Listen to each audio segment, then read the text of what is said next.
3 things at Cytonn that stood out for you? The first thing was I think the growth path at Cytonn. It's a bit well defined, right from the internship position all the way to staff member at a probation level, all the way to being a permanent employee. I think that's one thing that kept me working hard at Cytonn, or actually I was striving because you can see the goal, you know what you're working towards. I towards. knew whatever I'm working towards. Yeah, so I do think getting to a firm, maybe just a corporate firm, let's just say any corporate firm.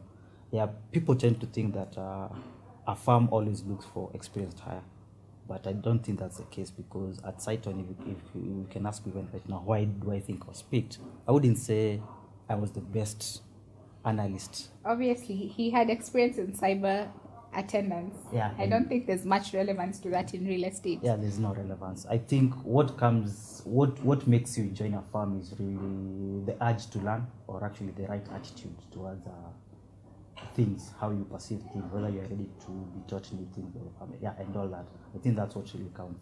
But I would say at Cytonn, I think back to the issue of growth. So when I joined as an intern, I knew obviously that after my 3 months, I would now get an offer to be an analyst at the firm, go for probation for 3 months, and then after it gets confirmed.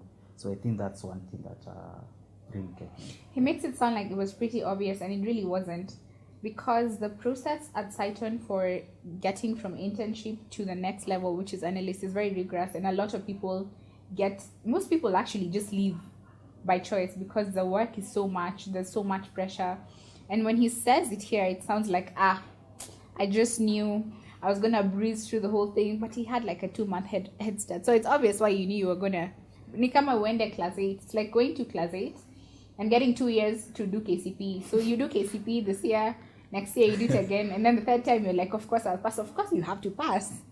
Well, I wouldn't say it was that obvious, because from my first class of internship, I think we were 10 people.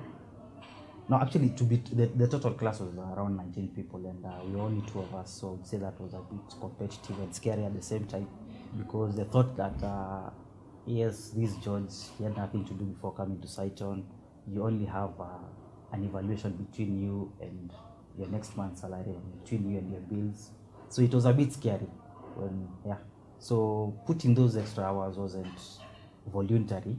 Most of the time it was just out of the fear of the unknown, like what will happen when I am no longer an intern.